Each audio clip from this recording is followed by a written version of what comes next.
বিসমিল্লাহির রহমানির রহিম। আসসালামু আলাইকুম। এক আজ যে প্রসঙ্গটি নিয়ে আলোচনা করতে আমি ব্যক্তিগতভাবে চাচ্ছি সেটা হচ্ছে 1/11 পরবর্তী বিএনপির রাজনৈতিক শিক্ষা। 1/11 পরবর্তী প্রায় বিগত 17 বছর বিএনপিকে অনেক জুলুম, অত্যাচার, ত্যাগ, অনেক কিছুর মধ্য দিয়ে যেতে হয়েছে। সর্বোপরি শহীদ রাষ্ট্রপতি জিয়া রহমানের পরিবারকে ব্যক্তিগতভাবে এর কোনোটিরই বাইরে ওনারা ছিলেন না। অর্থাৎ শুধু দল বা দলের নেতা বা কর্মীদের উপর অত্যাচার বা অন্যায় হয়নি বা জুলুম অত্যাচার হয়নি, টার্গেট করে জিয়া পরিবারের উপর অনেক অত্যাচার হয়েছে। সেখান থেকে জিয়া পরিবারের বেগম সহধর্মিণী বেগম খালেদা জিয়া, ওনাদের বড় ছেলে জনাব তারিক রহমান এবং জনাব কোকো, এছাড়া ওনাদের পরিবার, ইভেন ওনাদের স্ত্রী ডক্টর জোবাইদা রহমান সহ ওনাদের স্ত্রীদের উপরও অনেক মামলা, হামলা, অত্যাচার ছিল। এটা নিয়ে অস্বীকার করার কোনো সুযোগ নেই। সেই জায়গা থেকে যদি আমরা দেখি, আবার বর্তমান বাংলাদেশে যে রাজনৈতিক শূন্যতার সৃষ্টি হয়েছে, অর্থাৎ 1/11 পরবর্তী যে 17 বছর পর এখন যেহেতু সরকার আওয়ামী লীগের কর্মকাণ্ডকে নিষিদ্ধ করেছেন এবং আমরা দেখেছি এখন আবার একটি শিশু রাজনৈতিক দল, যেটা কিনা ডক্টর মোহাম্মদ ইউনূস ব্যক্তিগতভাবেই বলতে হয়, তিনিই বলেছেন তোমরা রাজনীতি করো, এগিয়ে যাও। তিনি এর আগেও দল খোলার চেষ্টা করেছেন, যেটা ব্যর্থ হয়েছে। যেটা ডক্টর মোহাম্মদ ইউনূস যেটা চাচ্ছেন যে 2-3 দলকে মাইনাস করে একটি নতুন দলকে সামনে এগিয়ে নিয়ে আসতে, এবং সেই জায়গা থেকে উনি সঠিক বা ব্যাঠিক সেটা আমি বলবো না, এটা ভবিষ্যতেই এটা বোঝা যাবে বা ভবিষ্যৎ প্রজন্মই সেই বিচার করবে, ভবিষ্যৎ রাজনীতি সেটা সেটেল করবে যে ডক্টর মোহাম্মদ ইউনূস সঠিক পথে ছিলেন না ভুল পথে ছিলেন। কিন্তু অ্যাজ এ জনগণের এখন সবচেয়ে বেশি ম্যান্ডেট, যদি এই মুহূর্তে নির্বাচন হয় বা আগামী 5-6 মাসেও হয়, বিএনপি ধরে নেওয়া যায় যে ইনশাল্লাহ বিএনপি আগামীতে সরকার গঠন করবে। সেই জায়গা থেকে বিএনপি তাহলে কি রাজনৈতিক শিক্ষা নিল গত 17 বছরে, সেই জায়গাটাকে থেকে যদি আমরা বিশ্লেষণ করি তাহলে দেখব বিএনপি বারবার বলছে আমরা জাতীয় নির্বাচনকে চাই এবং জাতীয় নির্বাচন আগে দিন স্থানীয় সরকার পরবর্তী সরকার করবে, এবং সংস্কারগুলো আপনারা শুরু করেছেন, অসুবিধা নেই, যতটুকু ন্যূনতম সংস্কার দরকার আপনারা করেন, করে আমাদেরকে পরবর্তী সরকার যেই আসুক না কেন সে সংস্কার প্রক্রিয়াকে চালিয়ে নিয়ে যাবে। বিএনপির পক্ষ থেকে এই দুটি কথা সামনে, সেখানে আবার দেখা যাচ্ছে যখন নির্বাচন কমিশনে ডক্টর শাহাদাতকে এবং ইশরাককে বিজয়ী ঘোষণা করা হলো, যদিও এখানে অনেকগুলো প্রশ্ন চলে এসেছে। সরকার প্রথমে ডক্টর শাহাদাতের ব্যাপারটা ছেড়ে দিল, উনি কিন্তু শপথ নিয়েছেন এবং চিটাঙ্গের মেয়র হিসেবে কাজ করছেন, এবং এখন ডক্টর ইশরাকের ইস্যু, ইঞ্জিনিয়ার ইশরাক, যিনি সাবেক মেয়র এবং বিএনপির খুব সিনিয়র নেতা জনাব সাদেক হোসেন খোকার বড় ছেলে ইশরাক হোসেন মেয়র হতে চাচ্ছে, কারণ নির্বাচন কমিশন তাকে, যদিও এটা নিয়ে অনেক কথা আছে, এটা নিয়ে অনেক জল ঘোলা হচ্ছে, কারণ ডক্টর শাহাদাতের ব্যাপারটা দিয়ে সরকার কিন্তু সরকার যে ভুল করেছেন সেটা তারা বুঝে গেছে। যেমন নির্বাচন কমিশন তাদের নিজেদের আইনজীবী দ্বারা করায় নাই। এই যে ডক্টর শাহাদাত যখন এটা নিয়ে মানে হিয়ারিং হয়েছে, ঠিক একই অবস্থা ইশরাকের সময় আমরা দেখলাম কি নির্বাচন কমিশনের পক্ষে কোনো আইনজীবী দেন, বিচার করছেন নির্বাচন কমিশন, আবার নির্বাচন কমিশনের আইনজীবী কিন্তু এখানে অ্যাবসেন্ট। এই জায়গাটা কিন্তু বিশাল প্রশ্নবিদ্ধ একটা জিনিস। আবার দেখা গেল যেখানে আইনে আছে আপনি যেদিন এই মামলাটি দায়ের করবেন তার 30 দিন পরে এই মামলার আর কোনো সারসংক্ষেপ বা কোনো পরিবর্তন করা যাবে না, কিন্তু দেখা গেল জনাব ইশরাক গত প্রায় 1 থেকে 2 মাসের মধ্যে 5 থেকে 6 বার অর্থাৎ তার আর্জি সংশোধন করেছেন, যেটা কিন্তু আইনের ব্যর্থয় ঘটিয়েছেন। অর্থাৎ তিনি কিন্তু এখানে জাতির সাথে প্রতারণা করছে, জাতি এবং রাষ্ট্রের সাথে। কিন্তু সরকার এবং নির্বাচন কমিশন এবং এনসিপি কি চেয়েছিল? বিএনপিকে একটা ট্র্যাপে ফেলতে, অ্যাজ এ বর্ষিয়ান রাজনৈতিক দল এবং এখন একক রাজনৈতিক দল বলা যায়। জামাতে ইসলাম সরকার গঠন করার মতো রাজনৈতিক দল না, এটা সবাই জানে, যে তারা যতই তাদের মেজরিটি থাকুক, যতই জনগণ চাক জামাতে, কিন্তু তারা জিতেও পাবে এবং এনসিপিও আসতে পারবে না। সেই জায়গা থেকে এটা কারো কাছে কাম্য ছিল না যে বিএনপির পক্ষ থেকে এই ধরনের একটা ইস্যুকে সামনে নিয়ে আসা।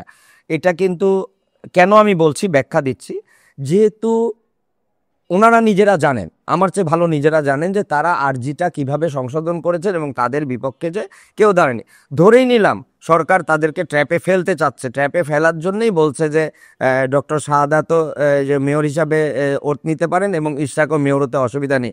তাহলে বিএনপির উচিত ছিল তাদেরকে বলা যে ধন্যবাদ, যে আমরা যে বিগত যেহেতু বিএনপি বলছে বিগত 14 সালের পর থেকে কোনো নির্বাচনকে তারা স্বীকৃতি দেয় না, তাহলে ঢাকার মেয়র ইলেকশনটা তো হয়েছিল 2020 সালে, তাহলে সেটাকে তো বিএনপি, স্থানীয় সরকারের সিটি নির্বাচনকে তো বিএনপি স্বীকৃতি দেয় না। তাহলে বিএনপির এখানে প্রজ্ঞাপন্য রাজনীতিটা দাঁড়াতো কি নির্বাচন কমিশনকে এবং সরকারকে ধন্যবাদ দিয়ে আমরা জাতীয় নির্বাচন আগে চাই, আমরা শপথ নিব না। কিন্তু দেখা যাচ্ছে কি ডক্টর শাহাদাতের ট্র্যাপে পড়ার পরে বিএনপি আবার চাচ্ছে যে আমরা ইশরাককে একদিনের জন্য হলো মেয়র হিসাবে দেখতে চাই। এই চাওয়াটা হয়তো এখন আপেক্ষিক কারণে বলাই যেতে পারে। যেমন এখন একটা বাজারে রাস্তাঘাটে কথা প্রচলিত আছে জনতার মেয়র। এই জনতার মেয়র আজ থেকে 5 বছর 10 বছর আর 15 বছর পরে এমনও তো হতে পারে বিএনপির জন্য বুমেরাং হয়ে 111-এর চেয়ে বেশি কিছু হতে পারে, যে দলটাই বিলীন হয়ে যেতে পারে।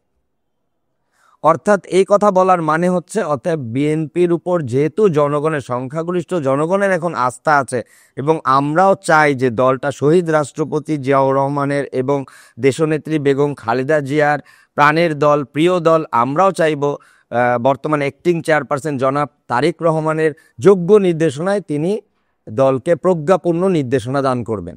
অর্থাৎ বিএনপিকে যে ট্র্যাপে ফেলতে চেয়েছিল সরকার এবং এনসিপি, বিএনপি কিন্তু সেই ট্র্যাপে পাড়া দিয়েছে।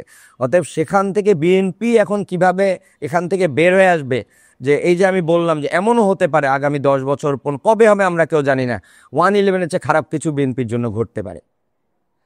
যেমন আমরা জানি পতিত সরকার কখনো ফিরে আসতে পারে না, তারা হয়তো সংখ্যালঘু হিসেবে, যদিও ফিলিপাইনের কথা যদি আমরা চিন্তা করি, থাইল্যান্ডের কথা যদি আমরা চিন্তা করি, বা সিঙ্গাপুরের কথা যদি আমরা চিন্তা করি, হ্যাঁ তাদের দুর্নীতিবাজ সরকারি দল বা সরকার আবার ফিরে এসে, বা সরি সিঙ্গাপুর না, শ্রীলঙ্কার কথা চিন্তা করি, ফিরে এসেছে। এটার কারণ ছিল তারা এভাবে ঢালাওভাবে দুর্নীতি করেনি, তারা যেটা করেছে এটা হচ্ছে ক্ষমতার অপব্যবহার করেছে, জনগণের উপর ক্ষমতার প্রয়োগ করেছে বা বিরোধী দলকে ক্ষমতা দেখিয়েছে দাম্ভিক্য, কিন্তু এভাবে হরিলুটের মতো রাজনীতি তারা করেনি। যার কারণে তাদেরকে জনগণ কিন্তু ভোট দিয়ে, যেমন আমরা জানি ফিলিপাইনের পলাতক সরকারি কিন্তু জেলে থেকেও কিন্তু তিনি মেয়র নির্বাচনে জিতে এসেছেন এবং তার মেয়ে কিন্তু বর্তমানে ফিলিপাইনের ভাইস প্রেসিডেন্ট। ঠিক সেভাবে যদি আমরা একটু হিসাব করি তাহলে দেখব যে এই যে বিএনপিকে অবশ্যই, যেটা 111-এর পর থেকে বারবার প্রশ্নটা এসেছে যে 2001 সাল থেকে 111 পর্যন্ত বা তার পরবর্তী 2008 সাল পর্যন্ত যারা বিএনপির রাজনৈতিক নেতৃত্বে বিভিন্ন পদে ছিলেন বা আছেন বা পদ দেওয়া হয়েছে তারা অযোগ্য। এই জায়গাটাতেই বিএনপিকে সবচেয়ে বড় কাজ করতে হবে, যে অযোগ্য নেতারা যারা কিনা গত 17 বছর একটি বালুর ট্রাক সরাতে পারেনি, যাদের নেতৃত্বে 100টা জনগণ একাত্রে রাস্তায় কোনোদিন নামেনি, এখন শূন্যতার মাঝে তারা সবাই বাঘ হয়ে গেল। এই বাঘ কিন্তু অবশ্যই আমি সরাসরি বলবো জনাব অ্যাক্টিং চেয়ারপারসন জনাব তারেক রহমান অবশ্যই জিনিসটাকে বিবেচনায় নেবেন। অতএব তাদের কথায় বা তাদের প্ররোচনায় যেন বিএনপি কোনো ভুল সিদ্ধান্ত না নেয়। যদিও বিএনপি নিয়েছে, উচিত ছিল চট্টগ্রাম এবং ঢাকায় নির্বাচন কমিশনের ডিক্লারেশনের পরই বলা আমরা ধন্যবাদ দিয়ে সরকারকে ধন্যবাদ দিলাম এবং আমরা জাতীয় সরকার আগে চাই, এই জন্য আমরা শপথ নিলাম না।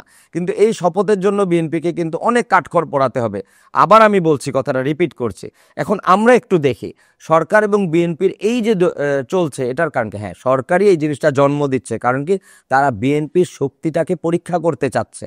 তারা এক এক সময় এক একভাবে খেলছে। অর্থাৎ আওয়ামী লীগ যে খেলাটা খেলতো, এক এক সময় এক একটি নতুন ইস্যু সামনে নিয়ে আসা, নতুন একটি ঘটনাকে জন্ম দেওয়া, এই সরকারও সেভাবে জন্ম দিচ্ছে এই এনসিপি এই দলটির মাধ্যমে। বা কিছু ওই যে এর আগেও আমি আমার একটি এপিসোডে বলেছি যে ডক্টর ইউনূসকে সর্বোচ্চ 9 থেকে 10 জন লোক বুদ্ধি পরামর্শ দিচ্ছেন ভিতরে এবং বাইরে, এবং উনি ওই জুলাই অভ্যুত্থানের মধ্যেই বসে আছেন। অতএব সেখান থেকে বেরোয় আসার জন্য আমার মনে হয় সবচেয়ে সুন্দর একটি পয়েন্ট কিন্তু বিএনপির হাতে চলে এসেছে। এটা হচ্ছে গত 2 দিন আগে অস্ট্রেলিয়ার 43 জন সিনেটর, অস্ট্রেলিয়ান বর্তমান পার্লামেন্টের সিনেটর ডক্টর মোহাম্মদ ইউনূসকে চিঠি দিয়েছেন যে আপনার সংস্কার দরকার বাংলাদেশে, এটা সত্য। সংস্কার কতটুকু করতে পারলেন এটা আপনার বিষয়, আপনি জানেন। তবে অবশ্যই নির্বাচনের রোডম্যাপ ঘোষণা করেন এবং সেই রোডম্যাপটা আমরা দেখতে চাই, এবং খুব দ্রুততম সময়ে একটি নির্বাচিত সরকারের হাতে ক্ষমতা হস্তান্তর করুন। অর্থাৎ আন্তর্জাতিক পশ্চিমাদেরও যে ওনার আস্থা কমে আসছে, এটা কিন্তু এই চিঠির একটি প্রতিফলন। এবার আমরা আসি, আমরা আশা করব যে এই সরকারও নির্বাচনের রোডম্যাপ দিয়ে এই যে একটি রাজনৈতিক কালো ধোঁয়ার সৃষ্টি করা হচ্ছে, মেঘ সৃষ্টি করা হচ্ছে এবং আরেকটি 111 বা এর চেয়ে খারাপ কিছু তৈরির চেষ্টা করা হচ্ছে, এর থেকে বর্তমান সরকার অবশ্যই এই ধরনের কুবুদ্ধি থেকে বেরোয় আসবেন। এবং যেহেতু আমি আইআইআরও সাবেক প্রেসিডেন্ট, সেই হিসাবে আমি একটু ধর্মীয় কথা বলে রাখি। একটি ছোট একটা গল্প দিয়ে শুরু করি। একজন রাখাল একটি বড় ছাগল, যেটা কিনা ছাগলের মধ্যে সবচেয়ে বড় পাঠা বলা হয় বা ছাগলের প্রধান বলা হয়, তাকে নিয়ে একটি অগ্নিকুণ্ডর চারিদিকে ঘোরা শুরু করলো। দেখা গেল যে পরবর্তীতে ওই মাঠে যত ছাগল ছিল সব ওই একটি ছাগলের পিছে ঘোরা শুরু করে দিয়েছে।